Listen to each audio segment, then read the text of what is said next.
अस्सलाम वालेकुम एवरीवन, उम्मीद है आप सब खैरियत से होंगे। अच्छा जी, आज हमारा वर्ल्ड मैप सीरीज़ का लेक्चर नंबर 4 है। आज हम अपने 4th लेक्चर में डिस्कस करेंगे इंडो पैसिफिक रीजन को। इसमें हमने कुछ चीज़ें हाईलाइट करनी है। बेसिकली फर्स्ट पे जो हम डिस्कस करेंगे वो है इंडो पैसिफिक रीजन है क्या। जस्ट हम आज अपने वर्ल्ड मैप पे इंडो पैसिफिक रीजन को आइडेंटिफाई करेंगे और फिर कौन कौन से कंट्रीज़ हैं जो इंडो पैसिफिक रीजन्स को टच करते हैं, फिर इसकी इम्पोर्टेंस को डिस्कस करेंगे और नेक्स्ट हम देखेंगे अब इनके कॉन्फ्लिक्ट्स क्या क्या हैं। तो चलिए अपना लेक्चर स्टार्ट करते हैं। हम सबसे पहले आप मैप देखिएगा। ये हमने एक मैप ड्रॉ किया है। इसमें जो ब्लैंक एरियाज़ हैं वो कॉन्टिनेंट्स हैं और जो डॉटेड एरिया है वो सारा के सारा पानी है। तो ये सबसे ऊपर देखें, आपका ये हमारा है आर्कटिक ओशन, ठीक है। फिर यहाँ से वर्ल्ड मैप में ये एस शेप में, मैंने आपको पहले ही बताया था, अगर हम वर्ल्ड मैप को देखें तो यहाँ पे एस शेप में जो ये दो रीजन्स के दरमियान में गुजरता है ये हमारा अटलांटिक ओशन है। एस शेप में ये देखें, ये इस तरह से एस बनता है, एस अटलांटिक ओशन है। और फिर हमारी जो दुनिया है वो गोल है। हमने यहाँ पे पेज पे ड्रॉ किया हुआ जो दुनिया गोल है। तो यहाँ पे हमारा पैसिफिक ओशन है और फिर इधर आ जाए बिल्कुल राइट साइड पे तो यहाँ पे भी पैसिफिक ओशन है। जब इसको हम गोल बनाएंगे तो पैसिफिक से मिल जाएगा। इधर बिल्कुल नीचे आके हमारा साउदर्न ओशन है और यहाँ पे अफ्रीका के बिल्कुल साथ इंडियन ओशन है।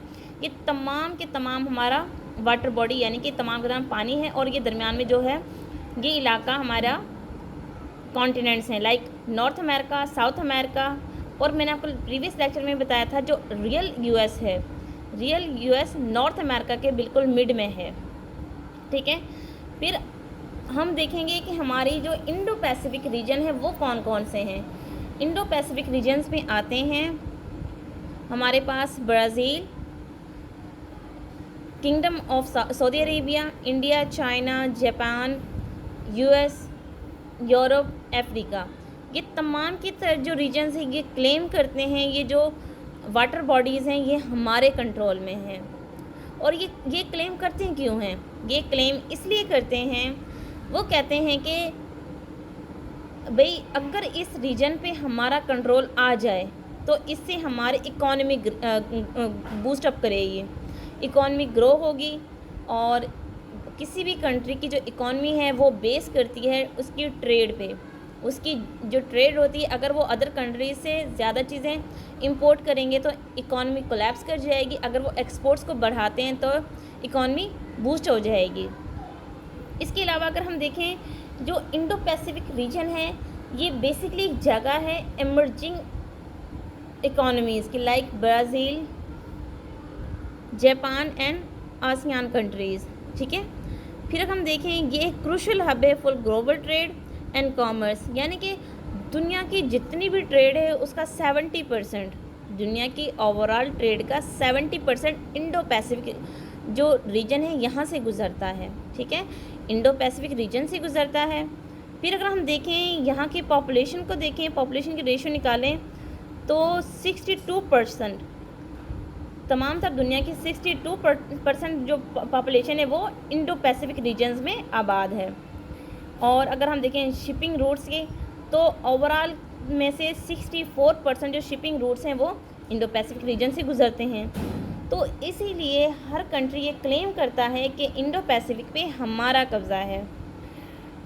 अगर हम बात करें जीडीपी की तो 50% ग्लोबल ट्रेड की जो जीडीपी है वो बेस करती है इंडो पैसिफिक रीजन पे, ठीक है। इसके अलावा हम कुछ चीज़ों को एक सरसरी नज़र देख लें। बेसिकली हमारा मकसद सिर्फ ये था कि हम अपने मैप पे इंडो पैसिफिक रीजन को आइडेंटिफाई करें। तो यहाँ पे हम बात करें कि before 2010 it was called Asia Pacific, क्योंकि वो एशिया से बिलोंग करता था, एशिया से लगता था।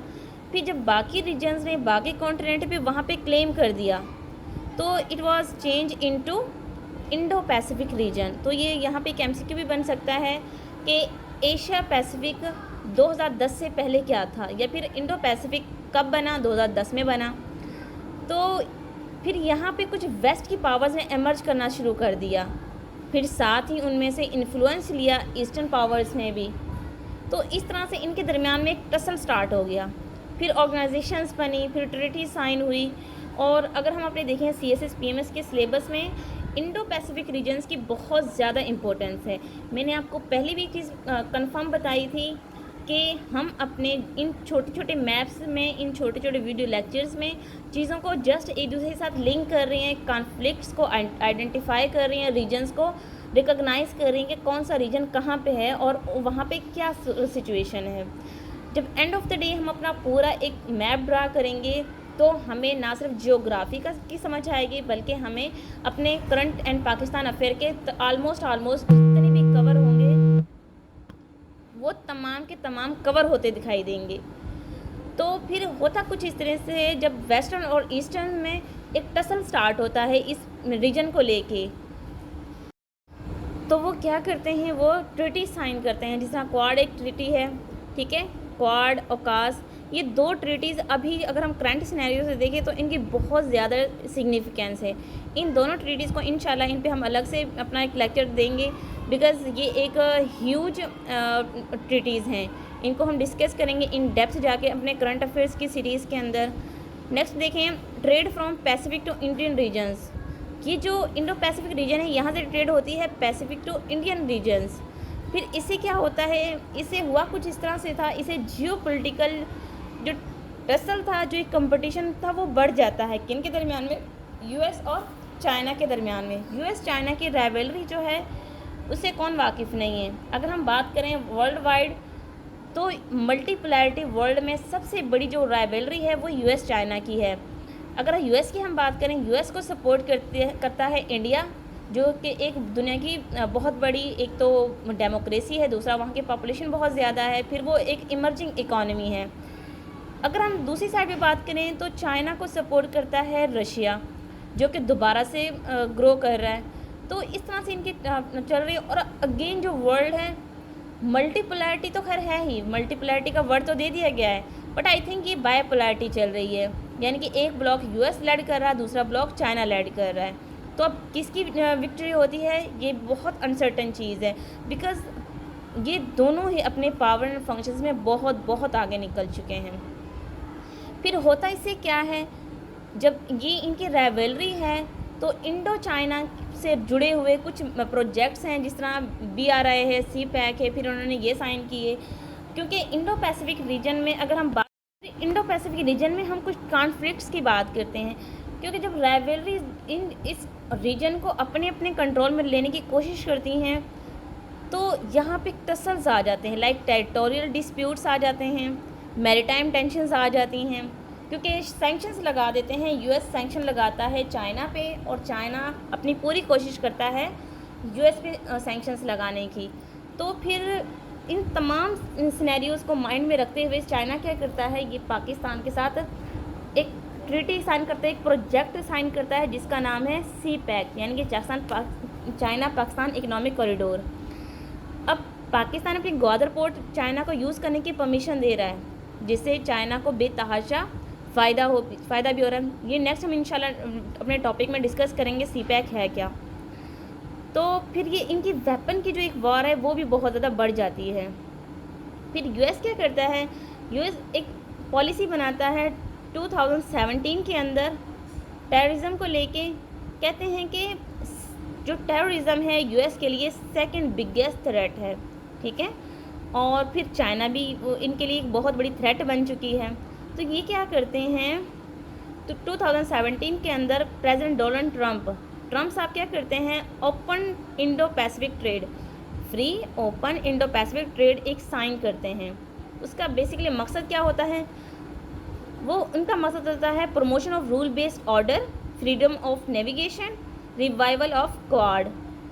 इसके साथ साथ वो उनका ये भी कहना है कि इस ट्रीटी का जो 2017 में साइन की गई थी, इसका मकसद है चाइना के साथ अपने रिलेशंस को बैलेंस करना, ठीक है, और फिर प्रमोट करना डेमोक्रेसी को, यानी कि जो डेमोक्रेटिक नॉर्म्स एंड वैल्यूज़ हैं इनको प्रमोट करना। तो यहाँ पे नेक्स्ट में हम एक बुक का रिव्यू भी देंगे। कहते हैं कि Asia Pacific to Indo Pacific, the Indo Pacific is our priority theater. Indo-Pacific is our priority theater. We must remain strong to keep peace. ये मार्क एस्पेल की कोटेशन है। ये थे x secretary of US defence, यानी कि वो कहते हैं कि जो इंडो पैसिफिक है ये एक हमारे लिए थिएटर है और इससे क्या होगा, इससे हमारी इकॉनमी जो है उसकी पेस मज़ीद बढ़ जाएगी। तो ये हमारा था आज का टॉपिक इंडो पैसिफिक रीजन। इसको जस्ट हमने आइडेंटिफाई किया अपने मैप पे, ठीक है, इसको आइडेंटिफाई किया और इसके बारे में हमने देखा इसकी इम्पोर्टेंस बेसिकली है क्या।